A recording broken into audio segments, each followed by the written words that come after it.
Hi, dear students. Welcome to Jezza Learning Room. എന്താണ് കഴിഞ്ഞ video നിങ്ങൾ കണ്ടപ്പോൾ വെബ് സെർവർ അല്ല DNS സെർവർ വരെയാണ് നമ്മൾ പഠിച്ചത് അല്ലേ? മനസ്സിലായിട്ടുണ്ടാവും. ഓക്കെ, നമ്മൾ ഇതിൻ്റെ ബാക്കി ഭാഗം നോക്കാം. ചാപ്റ്റർ 4 വെബ് ടെക്നോളജിയിലെ ബാക്കിയുള്ള കാര്യങ്ങളാണ് നമ്മൾ ഇനി പഠിക്കാൻ പോകുന്നത്. എന്താണ് അടുത്തതായിട്ട് രണ്ട് തരത്തിലുള്ള വെബ് പേജ് ഉണ്ട്, സ്റ്റാറ്റിക് ആൻഡ് ഡൈനാമിക്. സ്റ്റാറ്റിക് എന്ന് പറഞ്ഞ വാക്കും ഡൈനാമിക് എന്നുള്ള വാക്കും നമ്മൾക്ക് സ്ഥിരമായിട്ട് അറിയുന്ന ഒരു കാര്യമാണ് അല്ലേ? സ്റ്റാറ്റിക് എന്ന് പറഞ്ഞാൽ സ്റ്റേറ്റ്, അതായത് ഒരിക്കലും ഒരു മാറ്റം വരില്ല. എന്നാൽ ഡൈനാമിക് എന്ന് പറഞ്ഞാൽ ചേഞ്ച് വരുന്നതാണ്. ഇവിടെ വെബ് പേജിൽ എന്താണെന്ന് നോക്കാം. Static web page content the same content each time the page is loaded. ഒരു പേജ് ലോഡാകുമ്പോൾ സമയത്തൊക്കെ സെയിം കണ്ടന്റ് കാണപ്പെടുന്നതിന് നമ്മൾ സ്റ്റാറ്റിക് വെബ് പേജ് എന്ന് പറയുന്നു. While the content of dynamic web page changes. ഞാൻ നേരത്തെ പറഞ്ഞ പോലെ തന്നെ ഡൈനാമിക് വെബ് പേജിലെ കണ്ടന്റ് എന്താ ചെയ്യുന്നത്, ലോഡ് ചെയ്യുന്ന സമയത്ത് ചേഞ്ച് ആവുന്നു. Web pages created using HTML are usually static. HTML use ചെയ്തിട്ട് നമ്മൾ ക്രിയേറ്റ് ചെയ്യുന്ന വെബ് പേജുകൾ എങ്ങനെയാണ്? സ്റ്റാറ്റിക് ആണ്. The static web page contains the same content each time the page is loaded, while the content of dynamic web page is changes. Web pages created using HTML are usually static. Okay. Next, എന്താണ് അതിലെ dynamic web പേജസിലെ പ്രത്യേകത? Dynamic web pages are executed using server side application programs. നമ്മൾ നേരത്തെ client സെർവറും പഠിച്ചു, server to server കമ്മ്യൂണിക്കേഷനൊക്കെ പഠിച്ചു. അപ്പോൾ അതിൽ ക്ലയൻറ്റ് എന്താണ്, സെർവർ എന്താണെന്നൊക്കെ മനസ്സിലായി. ഇവിടെ HTML യൂസ് ചെയ്തിട്ട് നമ്മൾ ക്രിയേറ്റ് ചെയ്യുന്ന വെബ് പേജ് സ്റ്റാറ്റിക് ആണെന്ന് പറഞ്ഞു. അപ്പോൾ ഡൈനാമിക് ആയിട്ടുള്ള വെബ് പേജ് എങ്ങനത്തെ ആയിരിക്കും? ഡൈനാമിക് വെബ് പേജ് എക്സിക്യൂട്ട് ചെയ്യുന്നത് server side application programmes install ചെയ്യുന്നതാണ്. അതായത് സെർവർ സൈഡിലുള്ള പ്രോഗ്രാംസ് വെബ് സെർവറിൽ ഇൻസ്റ്റാൾ ചെയ്യുന്ന അതിനെയാണ് നമ്മൾ ഡൈനാമിക് വെബ് പേജ് എന്ന് പറയുക. ഒന്നും കൂടി പറയാം, ഡൈനാമിക് വെബ് പേജ് എക്സിക്യൂട്ട് ചെയ്യുന്നത് എന്ത് യൂസ് ചെയ്തിട്ടാണ്?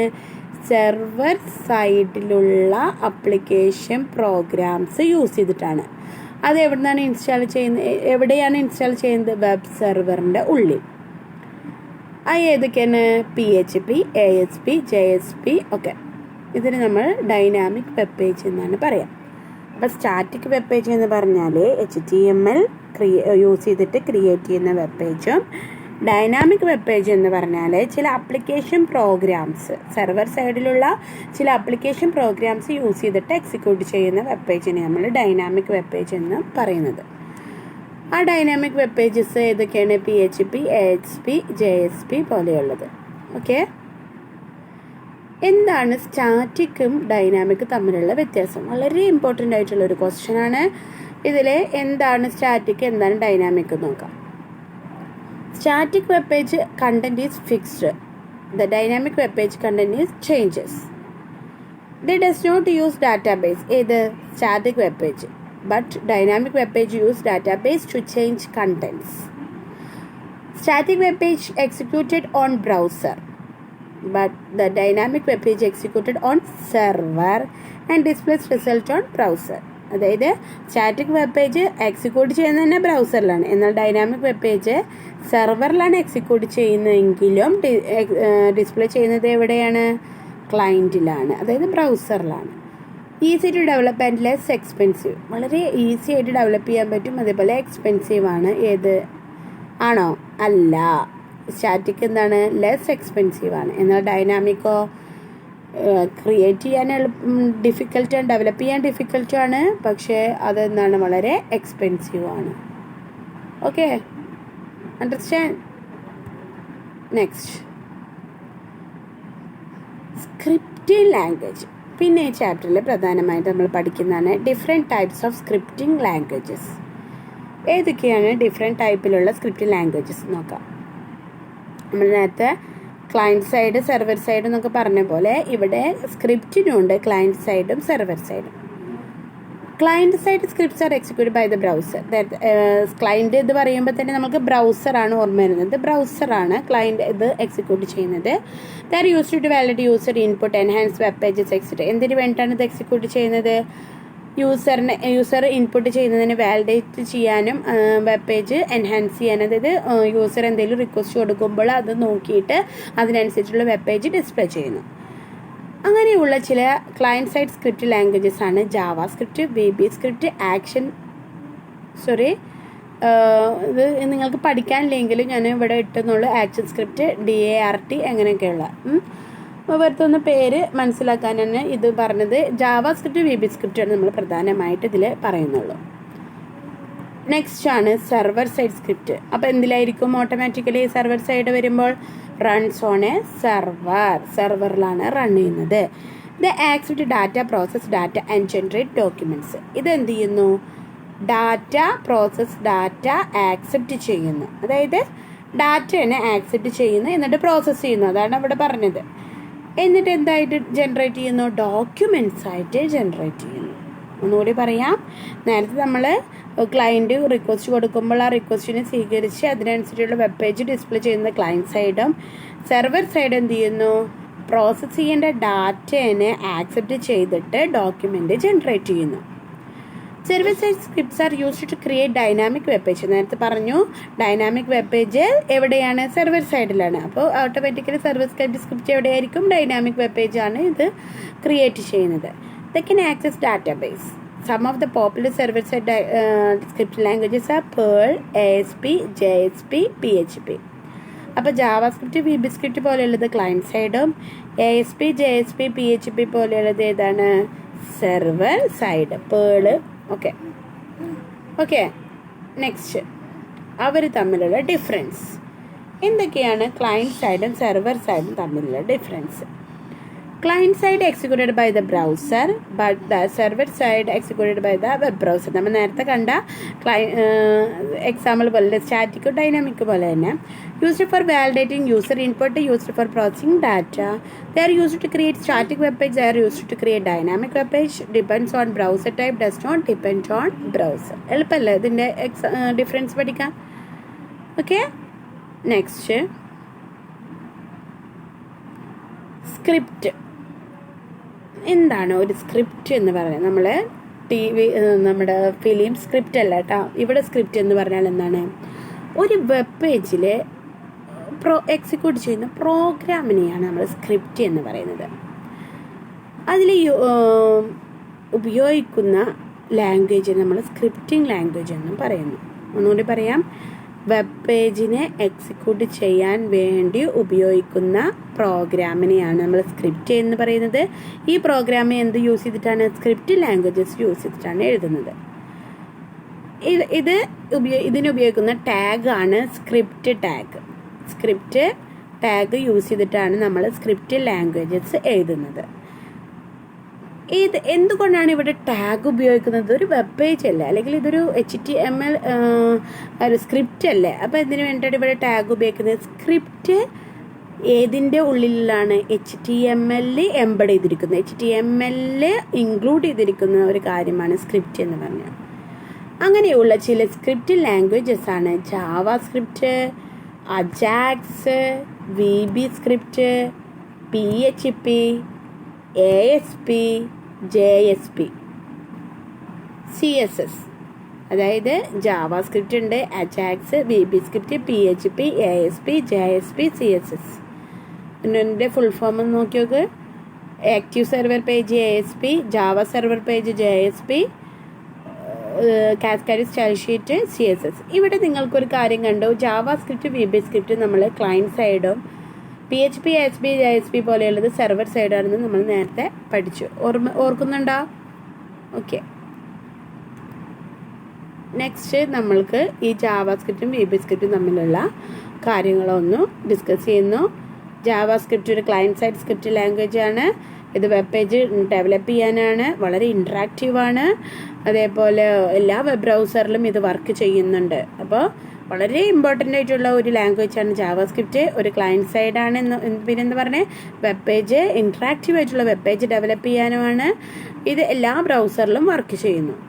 അതേപോലെ ഇത് ജാവാസ്ക്രിപ്റ്റ് എന്ന് പറഞ്ഞാൽ ഇതൊരു പോപ്പുലർ ആയിട്ടുള്ള ടൂളാണ്. ഫോംസിനെ ക്ലയൻറ്റ് സൈഡിലുള്ള ഫോംസിനെ വാലിഡേറ്റ് ചെയ്യാനുള്ള ഒരു പോപ്പുലർ ടൂളാണ് ജാവാസ്ക്രിപ്റ്റ്.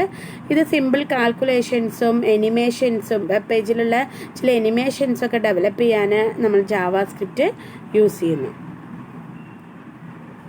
എന്നാൽ VB സ്ക്രിപ്റ്റ് എന്താണ്? ഇതും ഒരു ക്ലയൻറ്റ് സൈഡ് സ്ക്രിപ്റ്റ് ലാംഗ്വേജ് നമ്മൾ നേരത്തെ പഠിച്ചതാണ്. ഇത് ഡെവലപ്പ് ചെയ്തിരിക്കുന്ന മൈക്രോസോഫ്റ്റ് കോർപ്പറേഷനാണ്. വിഷ്വൽ ബേസിക് എന്നുള്ള പ്രോഗ്രാമിംഗ് ലാംഗ്വേജിൻ്റെ ബേസിലാണ് ഇത് ഉപയോഗിച്ചിട്ടുള്ളത്. മൈക്രോസോഫ്റ്റ് വിഷ്വൽ ബേസിക്, അതായത് നമ്മുടെ സിലബസ് മാറുന്നതിന് മുന്നേ തൊട്ട് മുന്നേയുള്ള ഒരു ലാംഗ്വേജാണ്, നമ്മൾ പഠിച്ചിരുന്ന ലാംഗ്വേജാണ് visual basic. Unfortunately, browsers other than Internet Explorer may not be able to correctly interpret and display the VB script code.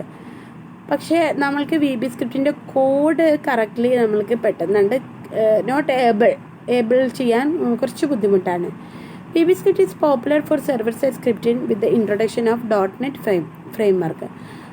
.NET ഫ്രെയിംവർക്കുള്ള ഒരു സെർവർ സൈഡിലും നമ്മൾക്ക് എന്താണ് നെറ്റ് ഫ്രെയിംവർക്ക് എന്നുള്ള സെർവർ സൈഡ് സ്ക്രിപ്റ്റിങ്ങിലും ഈ VB സ്ക്രിപ്റ്റ് പോപ്പുലറായിട്ട് യൂസ് ചെയ്യുന്നു. ജസ്റ്റ് ഒന്ന് മനസ്സിലാക്കിയാൽ മാത്രം മതി കേട്ടോ. നെക്സ്റ്റ് ആണ് PHP ASP. ഇതൊരു സെർവർ സൈഡാണ് അല്ലേ, നമ്മൾ നേരത്തെ പറഞ്ഞാണ്. PHP എന്ന് പറഞ്ഞാൽ ഒരു സെർവർ സൈഡാണ്. ഇതൊരു open source general purpose scripting, open ആയിട്ടുള്ളതാണ്. That is suited for web development and embedded in HTML code. ഇതും HTML കോഡിൽ അതായത് ഉള്ളിൽ ഇൻക്ലൂഡഡ് ആണ്. വെബ് ഡെവലപ്മെൻറ്റിന് വേണ്ടിയിട്ട് ഇത് യൂസ് ചെയ്യുന്നത്.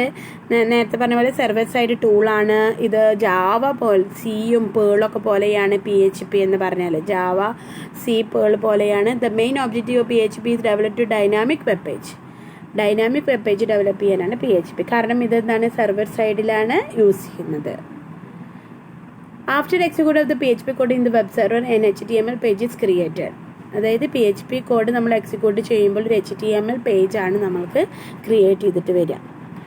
ഇതെന്ത് ചെയ്യുന്നു, ക്ലയൻറ്റ് ബ്രൗസറിലേക്ക് സെൻഡ് ചെയ്യുന്നു. കാരണം ഇതൊരു സെർവർ സൈഡിൽ ചെയ്തതാണ്, അപ്പോൾ അതുകൊണ്ട് ഇത് ക്ലയൻറ്റ് ബ്രൗസറിലേക്ക് സെൻഡ് ചെയ്യുന്നു. PHP support for database programming. ഇത് എന്താണ്, സെർവറിലായതുകൊണ്ട് ഡാറ്റാബേസ് പ്രോഗ്രാമിനെ സപ്പോർട്ട് ചെയ്യുന്നു. എന്നാൽ ASP എന്താണ്, ഒരു സെർവർ സൈഡ് തന്നെയാണ്.